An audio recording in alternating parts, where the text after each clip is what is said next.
Shalom Elohim Bapak Ibu dan teman-teman terkasih dalam Tuhan Yesus Kristus. Puji Tuhan, hari ini kita sangat diberkati Tuhan karena saya melihat Bapak Ibu dan teman-teman semua ya bahagia dalam perlindungan Tuhan yang sempurna dan tentu sehat ya. Dan itu penting, kalau kita sehat kita bisa beraktivitas dengan semangat, kita bisa beraktivitas dengan penuh gairah. Dan doa saya Bapak Ibu tetaplah di dalam Tuhan dan teruslah jadi berkat besar bagi banyak orang. Puji Tuhan, puji Tuhan, puji Tuhan.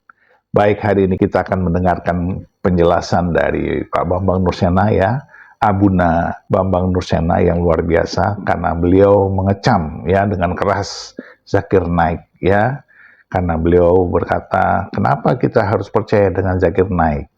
Modalnya cuma bahasa Inggris, tidak tahu bahasa Ibrani, tidak tahu bahasa Aramaik, tidak tahu bahasa Yunani. Dan kekristenan jangan sampai terpesona oleh Zakir Naik ataupun bingung. Nah, bagaimana penjelasan beliau? Mari kita saksikan bersama-sama. Tuhan memberkati. Tokoh yang namanya Zakir Naik sekarang sudah mulai turun, bukan naik lagi. Saya tidak heran dengan Pak Zakir Naik, itu hak-haknya dia sebagai seorang pendakwah Islam. Yang saya heran itu Kristen. Kenapa Kristen kok ya bisa terpengaruh hanya orang yang mutunya serendah ini, heran saya. Loh, saya ngomong gini kan boleh toh? Saya ngomong di audien Kristen kok. Memang untuk ukuran saya dia rendah mutunya. Mana-mana ngomong cuma lancar bahasa Inggris. Yesus tidak bicara bahasa Inggris kok. Benar apa tidak?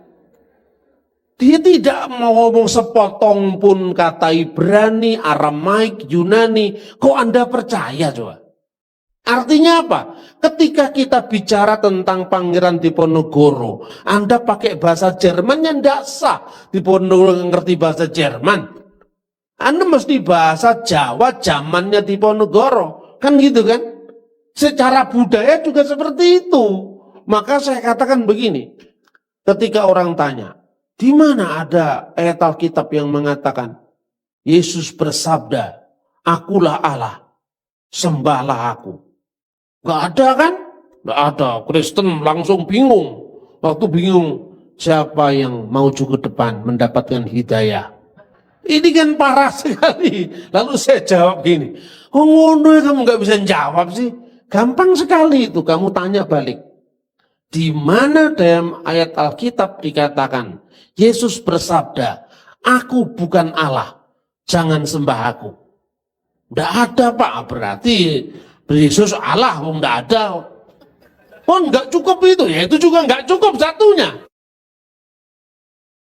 Pertama dilihat secara budaya dulu. Kebiasaan orang Yahudi itu jangankan kok sampai menyebut nama Tuhan. Tidak boleh itu. Itu lason hara. Lidah jahat menyebut nama tetragramaton itu bagi orang Yahudi. Ya, makanya kalau orang Yahudi ada kata-kata ZHWH itu mesti dibaca Hashem atau Adonai.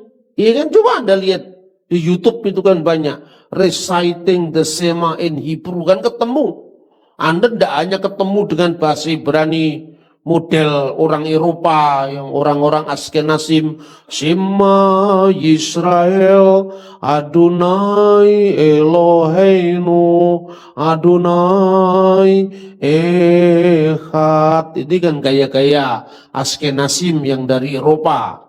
Tapi gaya-gaya orang Yahudi yang di Yaman, orang Yahudi yang di timur itu, ya, Sephardim yang di Spanyol, itu kan bacaannya lebih meliuk-liuk. Shema Yisrael, Adonai Eloheinu, Adonai Echad. Adonai Eloheinu, Adonai Echad.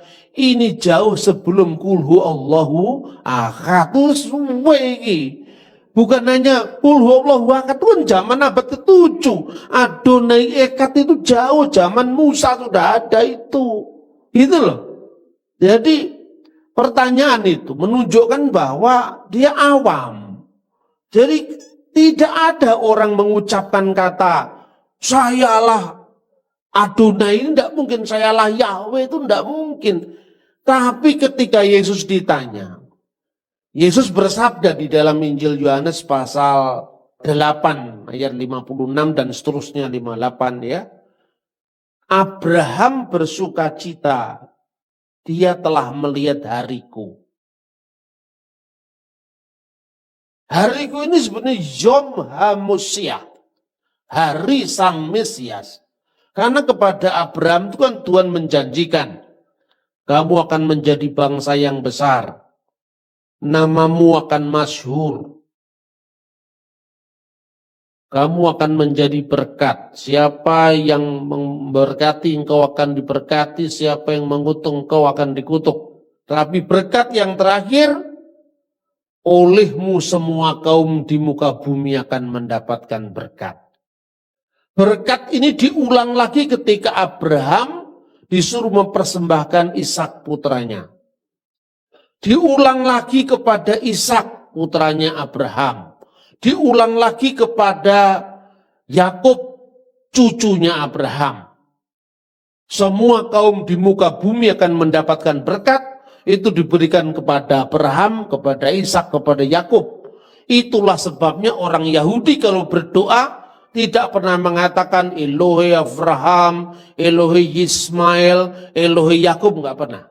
Yang ada cuman Baruch atah Adonai Elohenu, Elohe Abraham, Elohe Yitzhak, Elohe Yakub. Bukan berarti Tuhan tidak sayang sama Ismail, tapi Ismail tidak termasuk di dalam messianic blessing, tidak termasuk dalam jalur messianic itu. Makanya berkatnya, doanya Allah Abraham, Ishak dan Yakub, gitu loh. Abraham melihat hariku, artinya apa? Hari penentuan di mana olehmu semua kaum di muka bumi akan mendapatkan berkat, itu sudah dilihat oleh Abraham. Abraham bersuka melihatnya. Orang Yahudi tidak paham ini kan? Dan dia mengatakan apa? Umurmu belum sampai 50 tahun. Bagaimana kamu bisa mengatakan hal itu? Tapi Yesus bersabda. Sabdanya demikian. Amin, amin. 2 kali diulang kata amin. Semua nabi bicara aminnya selalu bagian belakang. Hanya Yesus yang selalu mengawali sabdanya dengan amin, amin. Dan kata ho amin itu menjadi gelar Yesus dalam Wahyu pasal 3 ayat 14. Amin, amin lego humin. Sesungguhnya aku berkata kepadamu, Prin Avram genestai ego eimi. Sebelum Abraham jadi, ego eimi, aku ada. Aku ada ini petunjuk kepada nama tetragramaton tadi. Ego eimi hoon. Akulah dia sang maha ada. Aku adalah aku. Eyeh asher eyeh itu diterjemahkan dalam bahasa Yunani Alkitab Septuaginta. Ego eimi hoon. Dalam kitab Nabi Yesaya sering kali Tuhan berkata anihu, akulah dia. Terus orang-orang Yuditarian ngomong begini, dan itu yang menjadi bacaannya mungkin Zakir Naik. Di mana ada kata akulah dia diartikan harus akulah Tuhan.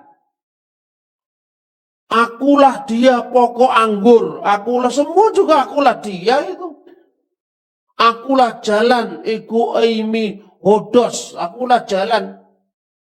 Tapi konteksnya, ketika Yesus mengatakan ego eimi, dia mau dirajam batu. Kenapa mau dirajam batu? Karena orang yang menghujat Allah, yang menyamakan diri dengan Allah, akan dirajam batu gitu kan. Jadi kalau membaca Alkitab tidak cukup dengan teks. Tidak cukup dengan interteks. Tapi juga dengan konteks secara keseluruhan. Di sini perlunya kita belajar studi sejarah, studi tentang arkeologi Alkitab. Jadi pertanyaannya, ketika kemudian Yesus bangkit di antara orang mati, Thomas melihat bukti luka yang ada di tangannya, apa katanya? Ya Tuhanku dan Allahku. Apakah Yesus menolak penyembahan Thomas? Tidak, dia menerima. Berarti Yesus ya my Lord and my God. Yesus itu adalah Tuhan dan Allah. Tinggal pertanyaannya, dalam konteks apa Yesus disebut Tuhan? Dalam konteks apa Yesus disebut Allah? Gampang sekali jawabannya. Sekarang pertanyaan, Yesus disebut Allah. Itu maknanya Divine of Jesus Christ, the Godhead of Jesus Christ, Lahutiyah al-Masih. Apa artinya God? Apa artinya Elohim? Apa artinya Al-Ilah? Allah. Itu artinya sembahan. Segala yang disembah itulah Elohim. Segala yang disembah itu Elah, Eloah, ya Elohim. Ya, kemudian kata itu muncul dalam semua Alkitab. Kemudian kenapa Yesus disebut Elohim? Pada mulanya adalah firman. Dan firman itu bersama-sama dengan Allah. Dan firman itu adalah Allah. Nah ini juga ayat bermasalah tidak hanya di lingkungan Islam. Di Saksi Yehova juga bermasalah. Makanya Kristen itu ya ke dalam juga pusing, keluar tugasnya banyak, maka jangan menambah pusing-pusing lagi kita. NRG and hologos, ke hologos and prostonteon, etios in hologos. Firman itu bersama-sama dengan Allah itu. Di situ ada kata sandang, tonteon. Keteos di sini tanpa kata sandang. Keteos and hologos. Dan Allah lah firman itu. Itu kemudian dipersoalkan. Kenapa di sini tidak ada kata sandang? Berarti Saksi Yehova bikin terjemahan sendiri. In the beginning was the word and the word was with God and the word was a God, huruf kecil. Nah gini aja juga bingung. Banyak orang-orang Kristen sekarang untuk kemudian jadi sekte Gombali Mukia itu jadi Saksi Yehova. Karena kita ini kurang mikir. Mari kita persoalkan satu-satu. Saya senang sekali kalau ngomong begini. Pada mulanya adalah firman. Firman itu bersama-sama dengan Allah. Terus saya tanya, lebih dulu mana Allah dengan firman-Nya?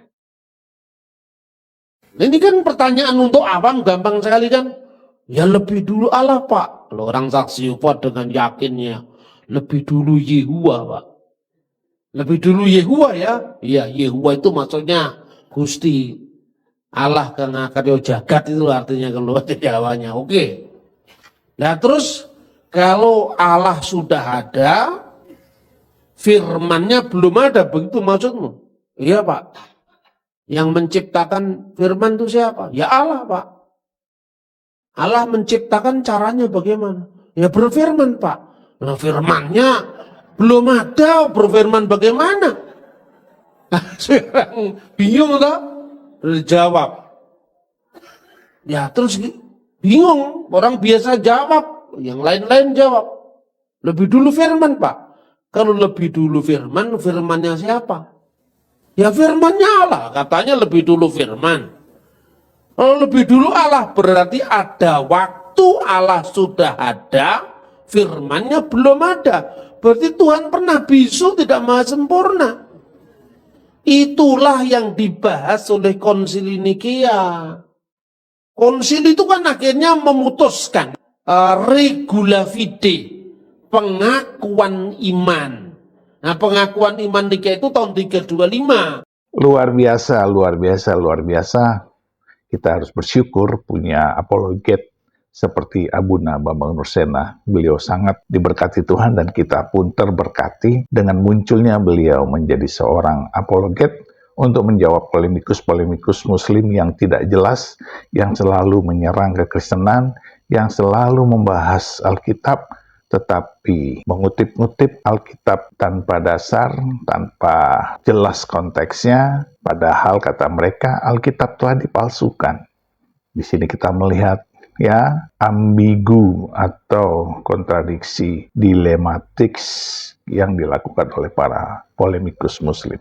Nah, Bapak Ibu dan teman-teman semua, mari kita terus berdoa agar para polemikus ini menemukan hidayah di dalam Yesus Kristus dan kita tetap mengasihi, mengampuni mereka, dan biarlah mereka mengalami kasih Tuhan, mengalami perjumpaan pribadi dengan Tuhan. Tetaplah setia untuk bersyafaat bagi mereka.